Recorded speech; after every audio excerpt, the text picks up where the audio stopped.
All right, macroeconomics class. Let's see what we have in store for chapter 12 and 13 for our new week. We are covering two chapters this week.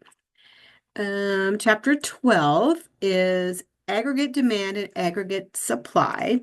And excuse me while I work on two different monitors here. I have notes on one page and Canvas on the other page. We will use this aggregate demand and aggregate supply model several times in upcoming chapters. We look about unemployment, inflation, and economic growth. One thing to consider too is what this aggregate expenditures model we talked about in chapter 11 as a fixed price model. This chapter introduces a variable price model in which it is possible to analyze changes in real GDP and the price level. And we will, again, kind of connect some of the things we learned in the previous chapter too. The chapter concepts, the shape of the aggregate demand curve, you'll see that in the material too. And the forces causing them to shift, the equilibrium level of prices in real GDP. We also look at those again too, and analyze the effects of shifts of the aggregate demand and or the supply curve at the price level. And again, back to that size of real GDP. So a lot of packed into that first chapter. You'll see I got the, again, got two things going on here too, but as I look through the PowerPoints, we'll look at the aggregate demand curve. It'll look very similar to when we looked at the demand curve in the previous chapters. And what causes is the shift in the curve might be, we're looking at that, how we calculate GDP. That will come into play as well. A little bit more about the multiplier effect, which we talked about last week. And other things that we consider too is the consumer, us, we're doing things, considering how much, if we're borrowing money, if we're saving money, if we're spending money, our wealth, not that we're rich, but how, if we have the money to spend, we have choices to make.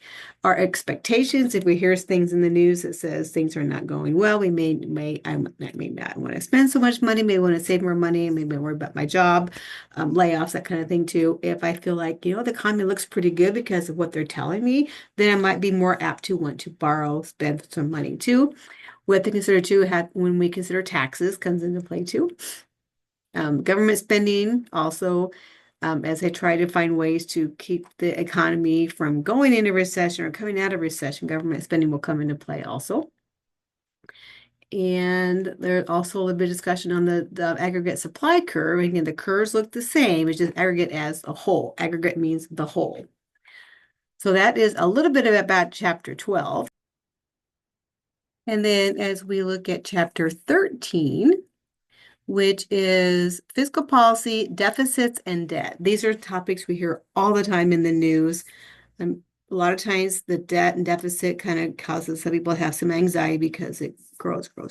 There's no solution to try to rein it all in and do some less spending. But this chapter will explore the tools of government stabilization. The government says we will try to help control the economy, slow down the spending, kind of find ways that we can balance how the economy should work.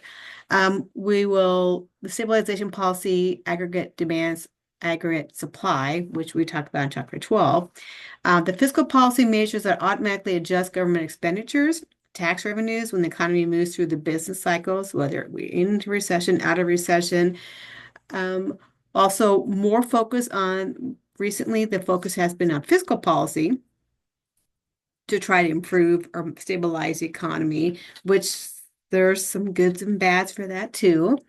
And we'll talk more about the debt, public debt, some of the popular misconceptions as to the character and problems associated with that large public debt. I say, will it make the U.S. go into bankruptcy? No, it should not. And the debt imposes a burden on future generations. If, we can't get the spending under control, or kids and grandkids will suffer, how then the government says, well, we can do our best to make sure that doesn't happen. But we look at the substantial overall economic issues that play into this role as well. Large public debt also can lead to income inequality, reduce economic incentives, crowding out of private investments.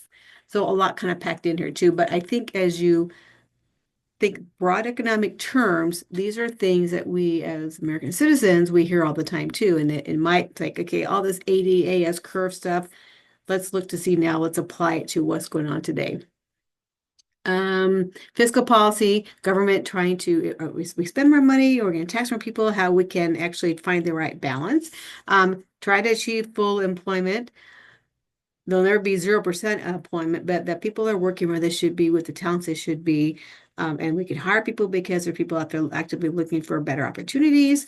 Controlling inflation. Inflation is always a big topic too.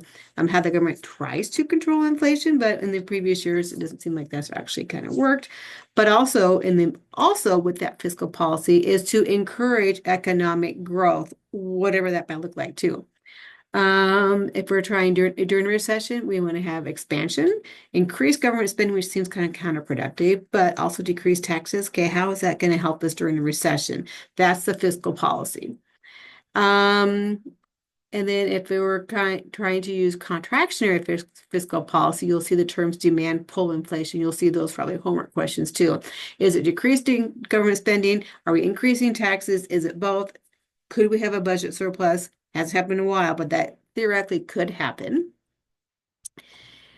Also some stabilizers, which comes into taxes. And we'll talk more about the tax system too, progressive tax, proportional tax, regressive tax, and each of those are terms you'll see in the chapter reading too. And that, again, brief introduction to the material. And you want to hear more on this, I always encourage you to go into the module and review the narrated PowerPoint. They'll kind of allow you to review the material and you'll listen to the PowerPoints, dig deeper in it as you look at those SmartBook assignments. What you have for the week, you've got, again, 2 chapters. You have a connected up video for chapter 12 and 13. So that, again, helps you dig deeper, watch the short video, answer the questions. You're doing the SmartBooks. And then I would do the assignment last. I want to do that material review first before I jump into that assignment. And there's nothing to submit to Canvas. So there's no current event articles, there's no projects. It's all the Learn Smart assignments. And we'll always watch the due dates, always do it at the end of the week. But don't let this 2 chapters overwhelm you as we dig deeper into what the macro looks like too, especially in the real world, trying to fix things. Anything in the meantime, reach out. Otherwise, have a great week and we'll keep moving on.